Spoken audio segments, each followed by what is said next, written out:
Jai Shri Krishna. So, in today's video, right, today is a Monday and moon is in a Mercury Rashi, Gemini.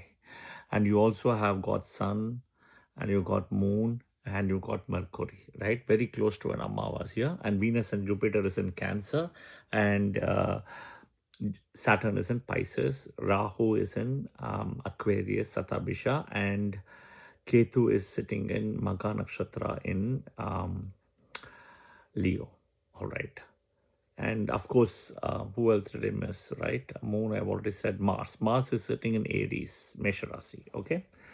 So we're going to talk something about very important in Vedic astrology. And when I look at review charts, right, I will always look at as the Lagna Lord, Rashi Lord, Kendra Trikonas, right? The Kendras, Lakshmi, Vishnu Sthana, and Trikonas are Lakshmi Sthanas. I look at one of the most important other Rashi or signs is Upachaya Sthana. That is the topic today. Upachaya Sthana, victory. Upachaya Sthana, victory, final victory, right? So, what is Upachaya Sthana? What does final victory mean, right? So, look at Upachaya Sthana means the third house, sixth house, 10th house, 11th house. Third house, sixth house, 10th house, 11th house from the Lagna, not from the moon, Lagna. And in your basic chart, D1 chart. I also have published a video about in transits from the moon. Technically, sun will do very well from 3, 6, 10, 11 from the moon in transit, right? The transit sun from the natal moon. But transit Rahu, transit Ketu, transit Saturn, transit Mars will do very well in 3, 6, 11 from the natal moon. Again, you will see this repetitive thing 3, 6, 10, 11, 3, 6, 11, etc. See the header picture in this video itself, you will get a little bit about a deeper understanding.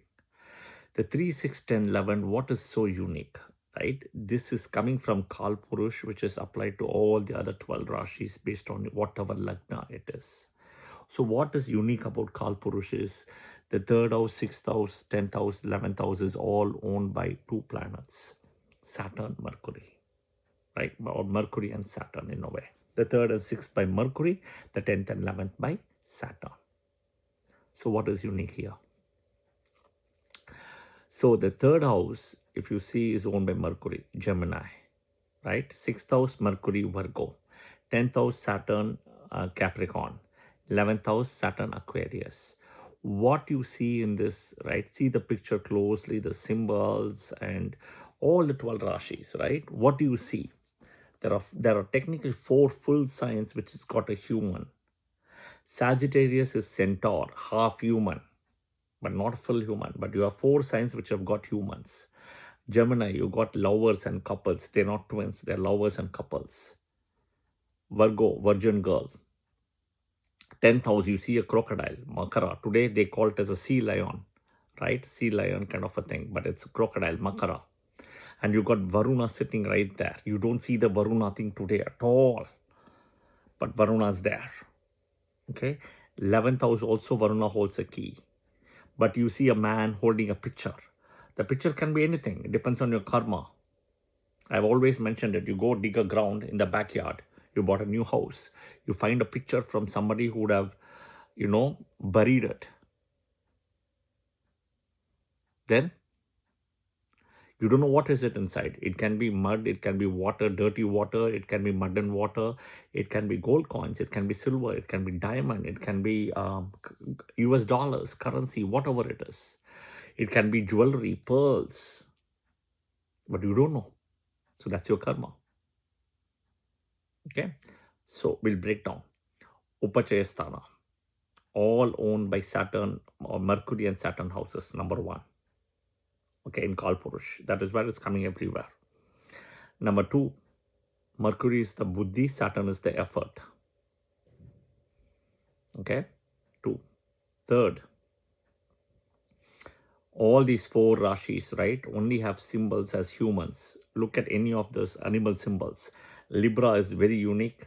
It is a balance. It's not an animal, it's not a human. That is where Saturn is exalted in Libra, in Swati Nakshatra, 20 degrees, which is again very unique. Keep Libra aside, but look at any of the signs. You won't find humans in it.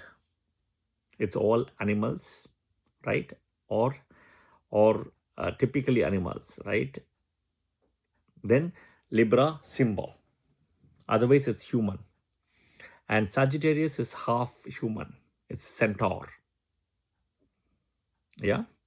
Where are all the human signs? Third house owned by Mercury. Gemini, sixth house owned by Mercury. Virgo, 10th house owned by Saturn.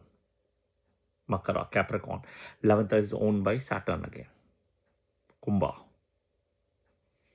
So effort, you see everywhere effort and gains. Okay. Next is, if you look at the maturity of planet, right? The planets, right? By age maturity. If you keep Rahu Ketu aside, Saturn, Mercury has the highest other than Rahu Ketu. So look at Jupiter, 16. Sun, 21. Moon, 24. Venus, 25. Mars, 28. Mercury, 32. And Saturn, 36. Highest maturity, 32 and 36. Rahu is at 42 and Ketu is at 48. Keep them aside. Yeah? Okay. You see everywhere the humans, right? So again, having planets in 3, 6, 10, 11 in friendly rashis as malefics, right? It's an excellent position. Having planets in 3, 6, 10, 11 malefics and sitting in friendly rashis to the thing. For example, right? I'll give an example maybe, okay? I'll give an example. So, think about for a Leo ascendant. Mercury sitting in third house, okay, is an excellent position in Libra. Okay, one example. Okay, Pisces ascendant. Saturn sitting in third house in Taurus is an excellent example. Okay, all right. I'll give another example. Libra ascendant. Jupiter sitting in the 11th house in Leo, in friendly Rashi for Jupiter, right? I don't know if I said Saturn, my mistake. Libra ascendant, Jupiter sitting in the 11th house in Leo is an excellent position. I didn't mean to say Saturn, yeah. So Leo and Jupiter. Yeah, okay.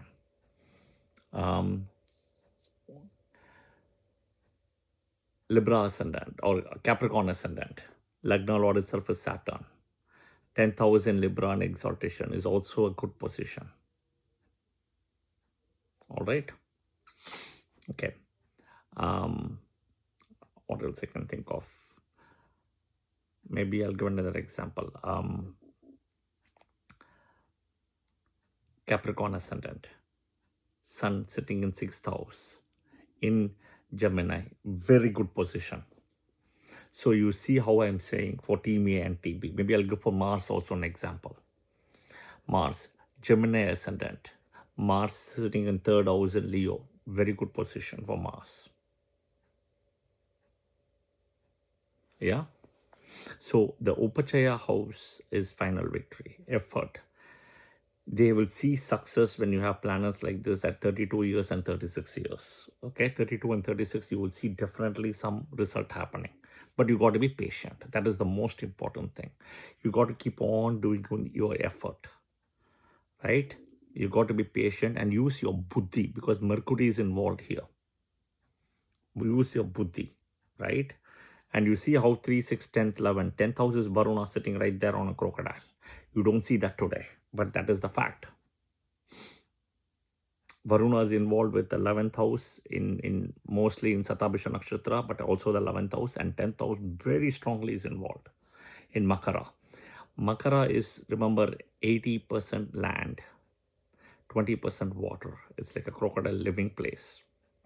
Cancer is 80% water, 20% land.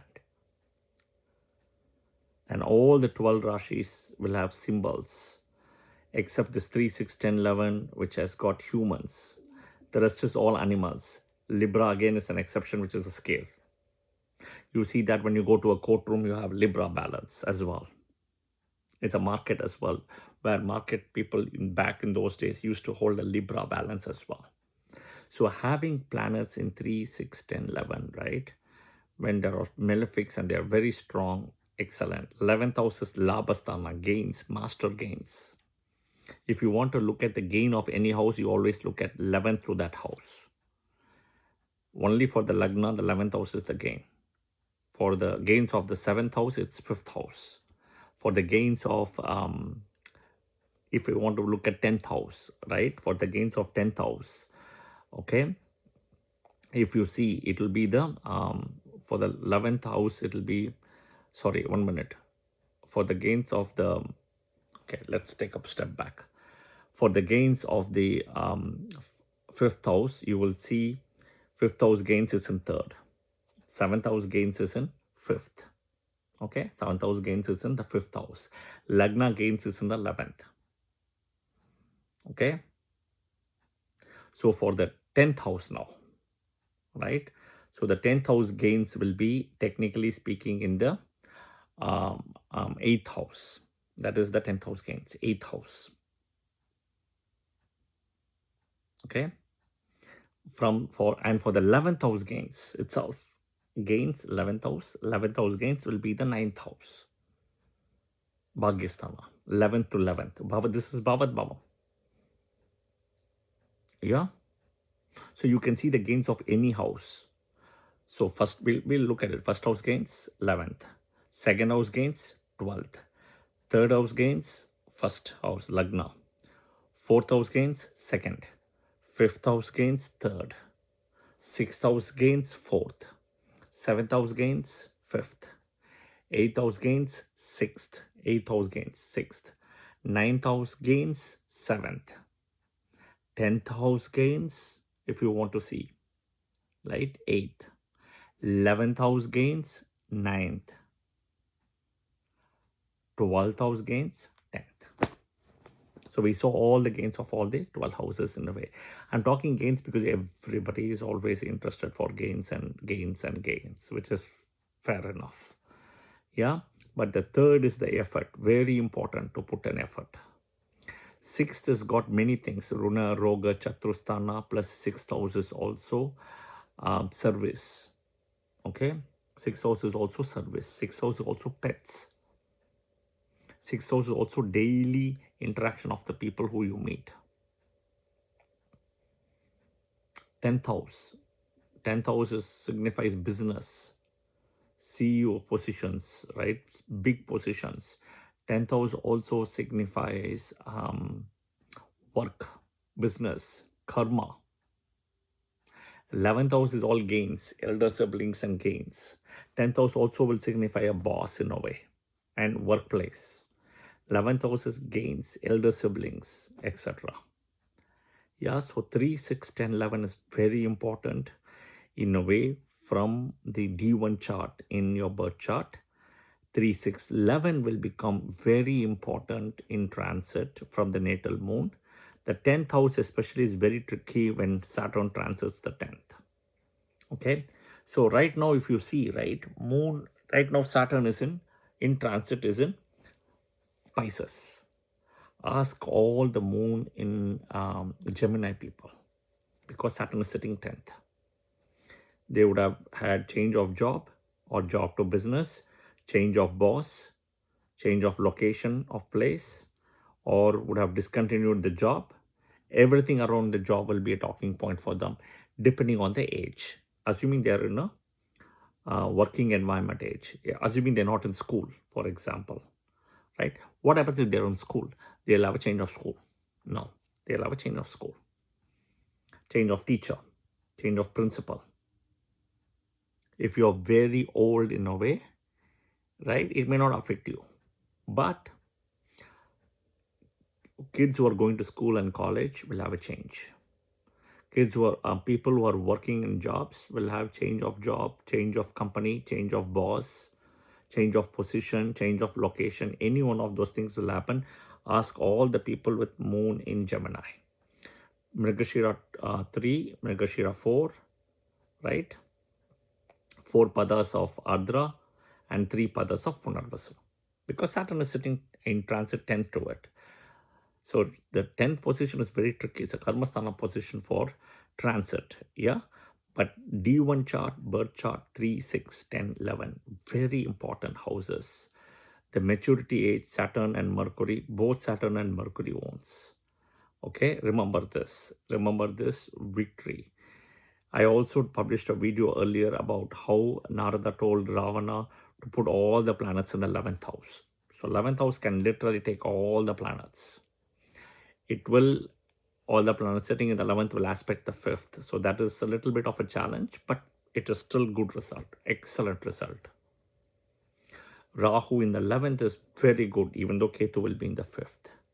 Ketu in the 11th is not great. Yeah, because Rahu will be in the 5th. Wherever Rahu is there, he is going to be the leader. He is going to have an upper hold over Ketu. Because Rahu is something you have not achieved in the past and you're chasing this life. Ketu is something you have achieved in the past, so you've mastered it. Yeah. So just as the same way Rahu Mahadasa, Ketu Mahadasa can be difficult, Rahu can be very difficult, specifically Cancer and Leo ascendants. Yeah. Because of Sun and Moon and enmity to Rahu Ketu. So again, Upachaya, excellent house, victory house. Yeah, very good placement. As I told you, the best placement to summarize is Team A ascendant. What are the Team A ascendant? Aries, Scorpio, Cancer, Leo, Sagittarius, and Pisces. Okay? All right? Team A ascendant, 6 ascendants. You want to all have all the Team B planets. The Team B planets are Venus, Rahu, Saturn, Mercury in 3, 6, 10, 11 to the Lagna. Okay? In friendly Rashi. I gave examples at the start. But they should not be exalted, or they should not be own house, or they should not be in Mula Trikona. But friendly Rashi. Okay? Suppose, for example, think an example, Cancer ascendant, Saturn in the 3rd house, friendly Rashi of Virgo, excellent position. Excellent. Saturn, Cancer ascendant, Saturn in the 11th house, Taurus, is an excellent position. Yeah. Leo ascendant, Saturn in the 6th house. Little bit tricky, it will give you. Little bit tricky because it's sitting in its own Rashi. Right? Saturn in the 10th house is better. Saturn in the 11th house is excellent for Leo ascendant, Gemini. Excellent position. The best is 11th house, Gemini. So you see that when Leo ascendant, Saturn in the 6th, it is tricky because it is sitting in its own Rashi, Capricorn. It is getting power, which you don't want. Same thing for Team B ascendant, which is Taurus, Libra, Gemini, Virgo. Then you have the 2 houses of Aquarius and Capricorn. Right? You want all the Team A planets, which is Sun, Moon. Moon is a little exception. Wherever it sits, it becomes a Rashi, right? But Sun, Moon, Jupiter, Mars, and Ketu to be sitting, right, in friendly Rashis in 3, 6, 10, 11 to the Lagna. 3, 6, 10, 11. Capricorn ascendant, Sun in the 3rd house is an excellent position. Sun in the 6th house is also a very good position. Sun in the 11th house is excellent in Scorpio. You see the point, yeah? For a Capricorn Lagna. Take for a Virgo ascendant. Virgo, Sun in the 3rd house, Scorpio is excellent. Excellent. Sun in the 10th house is excellent position of Gemini. Sun in the 11th house is even good in Cancer. Good. So you see how the placement, what I have placed now. Yeah. This is the best chart in a way. And of course, if a Team A ascendant, you want to have the Team A Mahadasa sequence. Sun, Moon, Mars, Rahu, Jupiter. Team B ascendant, you want to have the Team B Mahadasa sequence. As the dasas, right? Like I explained, Team A, Sun, Mahadasa, Moon, Mahadasa, Mars, Rahu, Jupiter. So Team B, you want to have at least start from Jupiter, Mahadasa. Then you want to finish Saturn. And then you want to finish Mercury, Ketu, and Venus. Yeah. The sequence is also important. The sequence is like the direction. You are going down downhill, which is easy to go, versus you're climbing up the hill in a circular way. Think about going up the hill Tirupati, right? It's difficult, it's not easy. Plus it's also circular in a way, right? So again, going downstream, upstream, that also makes the important thing, which is the dasa. Always remember the Lagna Lord is the most important planet Rashi in the chart. But when it comes to the king, right? The king or the captain, it is the Dasa Lord. Which Dasa? That is the most important thing. So always the Lagna Dasa connection is very important. The Dasa Lord favorable to the Lagna Lord. That is the most important thing. That is why it's a deal breaker of having 159 houses, right? That is why the team A ascendants having the right sequence is important. Team B ascendants having the right sequence is important. Yeah. I hope this was helpful. All right. I'll see you guys soon in another video. Yeah. This is about Upachaya Sthana again. Remember this, when you have 3, 6, 10, 11 in the D1 chart, benefic planets or planets sitting, in a friendly Rashi, the opposite team to, the D1 chart from your Lagna, good positions. Yeah, it's a very good position. Be patient, keep putting the effort, and you will see success at 32 and 36 and beyond. All right, I hope this was helpful. I'll see you guys soon. Another video. Jai Shri Krishna. Thank you.